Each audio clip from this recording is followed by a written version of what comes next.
వీక్షకులకు స్వాగతం, నమస్కారం. లిక్కర్ స్కామ్లో అనిల్ రెడ్డి పాత్ర బయటపడతా ఉంది. నిన్నటిదాకా రోహిత్ రెడ్డి, భార్గవ్ రెడ్డి వాళ్ళిద్దరు దొరికిన తర్వాత ఇప్పుడు అనిల్ రెడ్డి పాత్ర కూడా బయటపడింది. అనిల్ రెడ్డి అంటే డైరెక్ట్ గా జగన్మోహన్ రెడ్డి సోదరుడు, అంటే జగన్మోహన్ రెడ్డికి చేరినట్టే. అనిల్ రెడ్డి పేరు బయటపడటానికి జగన్మోహన్ రెడ్డి పాత్ర నిరూపితమైన సందర్భంగా విశ్లేషించడానికి మనతో పడినారు అడిసిమల్ శ్రీనివాస్ సార్. వారిని అడిగి మరిన్ని విశేషాలు తెలుసుకునే ప్రయత్నం చేద్దాం. సార్ నమస్తే. నమస్కారం అండి.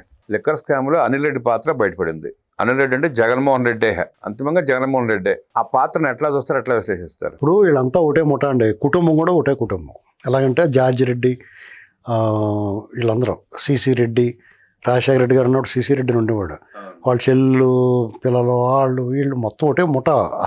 ఆ సంత అంటారు కదా, వాళ్ళ సట్రమే. ఇది ఒక 20 ఏళ్ళ నుంచి బిల్డప్ చేసుకుంటూ వచ్చిన సామ్రాజ్యం. ఇది ఆర్థిక నేర సామ్రాజ్యాన్ని వాళ్ళు నిర్మించుకున్నారు.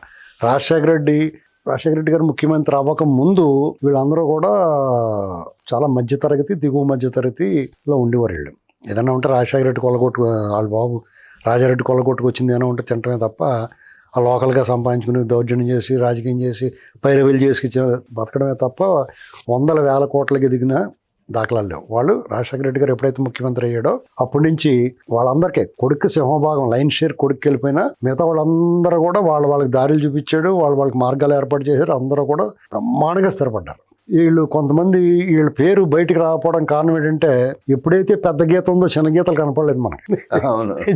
జగన్మోహన్ రెడ్డి పెద్ద గీత అని లక్షల కోట్లు కొల్లగొట్టేసిన వీళ్ళు 1000 కోట్లు కొల్లగొట్టేసిన గురించి మనం అసలు ఆలోచన పెట్టుకోలేదు, బయట రాలేదు, ఎవడో అనుకోలేదు. తెలుసు అందరికీ, దగ్గర వాళ్ళందరికీ తెలుసు. వాళ్ళకి ఎక్కడి నుంచి వచ్చినాయో తెలియదా? వీళ్ళంతా ఆఫ్రికన్ కంట్రీస్ పోయి అక్కడ భూములు కొని వ్యాపారాలు చేసి డిస్టిలరీస్ పెట్టి ఆ ఇప్పుడు ఆర్థికంగా వెనకబడిన దేశాలు అభివృద్ధి చెందాల్సిన దేశాలు కాబట్టి అక్కడ కొంచెం నాగరికత, వెనకబాటుతనం ఇవన్నీ ఉంటాయి. వాళ్ళ దగ్గర లెక్క వ్యాపారం చేశారు వాళ్ళు. ఆ లెక్క వ్యాపారం అక్కడ ఎలా చేశారు? డిస్టిలరీస్ నాసి రకం, మధ్య రకం అక్కడున్న నైసర్గిక స్వరూపానికి, వాళ్ళ జీవన విధానానికి తట్టుకోగలిగారు వాళ్ళు.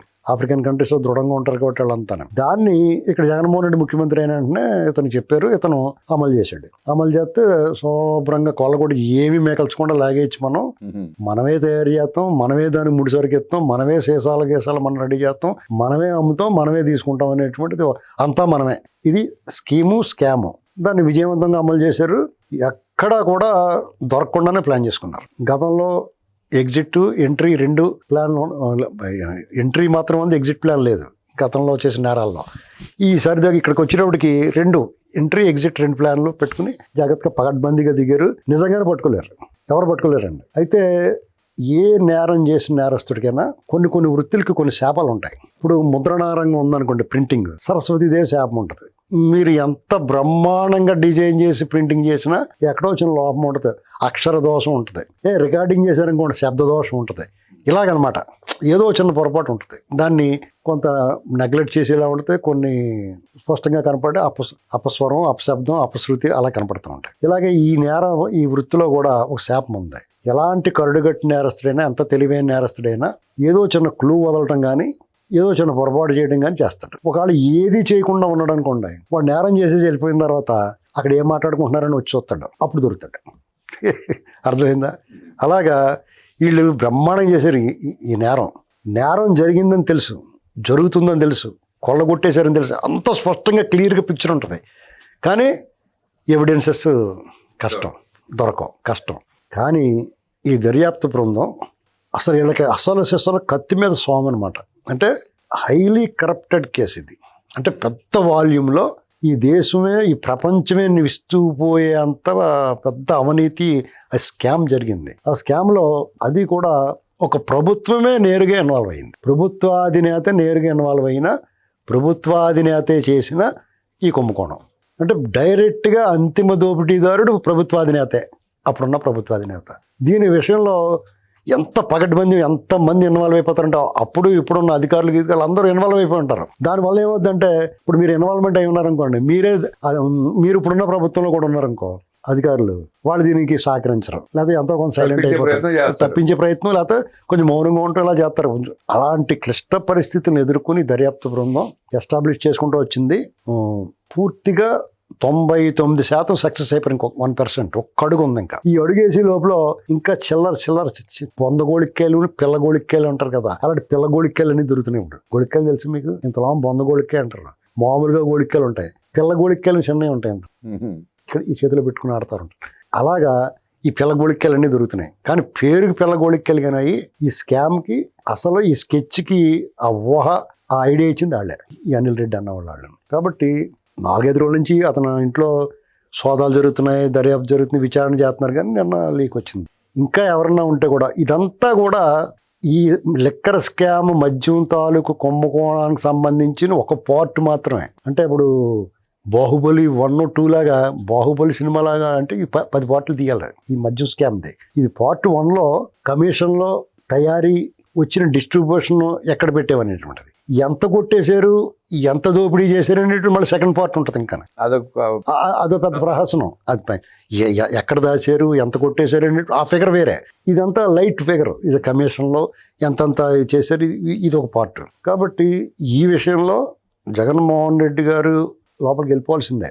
అది ఎప్పుడు అనేటువంటి సందేహం అందరినీ పీడిస్తుంది.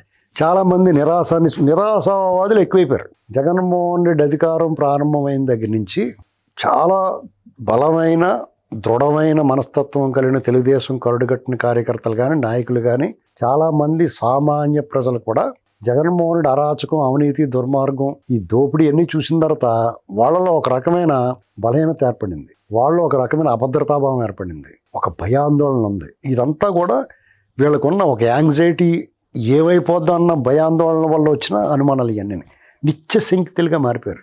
జగన్మోహన్ రెడ్డి అని చేయరండి, పైన మోడీ ఉన్నంతకాలం ఇతను ఏం చేయరు. ఎలాగండి, ఎందుకు చేయరండి?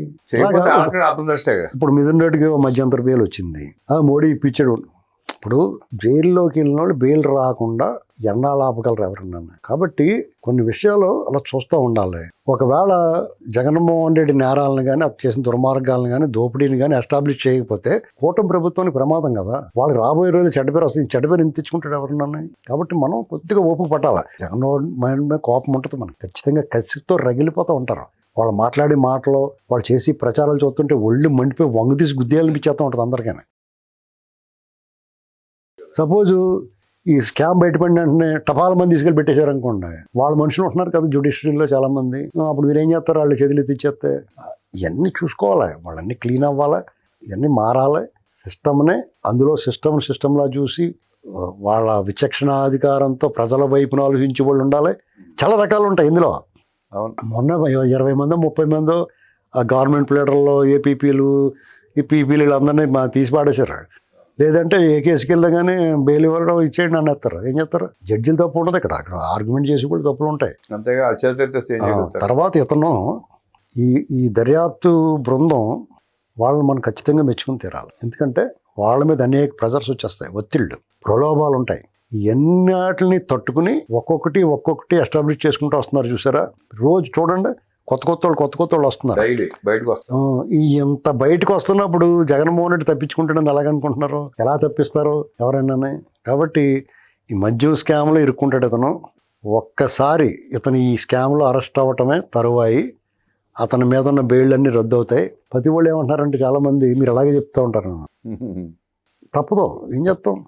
ఇప్పుడు నేను 2021లో జగన్మోహన్ రెడ్డి హవా కొనసాగుతున్నప్పుడు అతని దౌర్జన్యం, దుర్మార్గం యథేచ్ఛగా ఎదురే లేకుండా సాగుతున్నప్పుడు ఇటు అడ్రస్ లేకుండా పోతాడని చెప్పి కంటిన్యూగా చెప్పుకుండొచ్చు. అతని పరిస్థితి, అతను నడవడిక, నడత, ప్రజా వ్యతిరేక నిర్ణయాలు ఒక్కొక్కటి ప్రతిరోజు ఇలా దుర్మార్గాలు చేసుకుంటూ వస్తుంటే ప్రతిసారి ఎస్టాబ్లిష్ చేసుకుంటూ వచ్చాం. ఈవెన్ తెలుగుదేశం పార్టీ సపోర్టర్స్, నాయకులు కూడా మీరు అలాగే చెప్తారండి అనేవారు. అసలు ప్రజలైతే ఉపశమనం, మనం చెప్పే మాటలకు ఉపశమనం కలుగుతున్నా కానీ నమ్మకం ఉండేది కాదు. అతను గాలి దుమారంలో ఎగిరిపోతాడో, సింగిల్ డిజిట్ కూడా రాదయ్యా బాబు అంటే కూడా అలాగే చెప్తారు మీరు అనేవారు. ఈ ఎవరో ఒకడు వచ్చి సర్వే పేరు పెట్టుకుని చెప్తే అప్పుడు నమ్మలేదు వాళ్ళు, మళ్ళీ దానికి పోలంత రుజువులు చూపించుకోవాల్సి వచ్చింది. తర్వాత వాస్తవం చూశారు కదా ఏమైందో. అంటే అంత భయకంపితులు అయిపోయి ఉన్నారు ప్రజలు, కానీ అన్ని జారిపోయాయి అందరికీ. ఇప్పుడు ఎలా జారారంటే ఎవడో యుద్ధం చేయడానికి ఇష్టపడతలా, అటు చేస్తే బాగుండని చూస్తున్నారు. వాళ్ళకి ఉపశమనం కలగడానికి ఇలాగ అనుమానాలు వ్యక్తం చేస్తే పూర్తిగా పోసగుచ్చినట్టు వివరంగా చెప్పేవాడు కావాలి. మీకు మీడియా ముఖంగా ఎందుకు చెప్తారని అక్కడ ఏం జరుగుతుందో లోపల ఏం జరుగుతుందో వివరంగానే ఎట్లా చెప్తారు? చెప్పకూడదు, చెప్పరు. కాబట్టి ఒకటి మాత్రం మనకు తెలిసిన సమాచారం ప్రకారం ఇటు ఎట్టి పరిస్థితులు వీళ్ళు ఎవరిని వదిలి ప్రసక్తి లేదు. గన్ షాట్కి వీళ్ళందరూ లోపల కూర్చోవలసిందే. కొంతమంది అధికారులు ఉంటారు, జగన్మోహన్ రెడ్డితో పనిచేసిన వాళ్ళు ఉంటారు, వాళ్ళే ఇక్కడ పనిచేస్తూ ఉంటారు. వాళ్ళు తీసుకున్న నిర్ణయాలు కొంత ఈ కూటమి ప్రభుత్వానికి నష్టం వస్తూ ఉంటుంది, మన కళ్ళ ముందు కనపడుతూ ఉంటుంది, దాన్ని సరి చేసుకుంటారు వీళ్ళు. ఎందుకంటే ఆ కుక్కతో ఒక వంకరలాగా ఆ బుద్ధి జగన్ బుట్టిలాకి బుద్ధి ఉన్నవాడు ఇక్కడ బుద్ధి చూపిస్తాడు.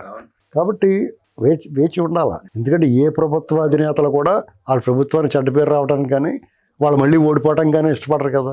ఇష్టపడరు. పగడ్బందీగా ఏ పని చేస్తే పగడ్బందీగా చేయకపోతే మళ్ళీ జారిపోతాడు, మట్టి గుడిసలా జారిపోతాడు. అందులో జగన్మోహన్ రెడ్డి లాంటి మట్టగిడసలాంటి. ఎందుకంటే అతను 11-12 ఏళ్ళ నుంచి ఆ కేసుల్లో బయట తిరుగుతున్నాడు. అటువంటి వాడిని హ్యాండిల్ చేయాలన్నప్పుడు మామూలు వాళ్ళు వేసారనుకోండి, వాళ్ళ కొరికేసి పారిపోతాడు. నైలాన్ వాళ్ళు వేయాలి.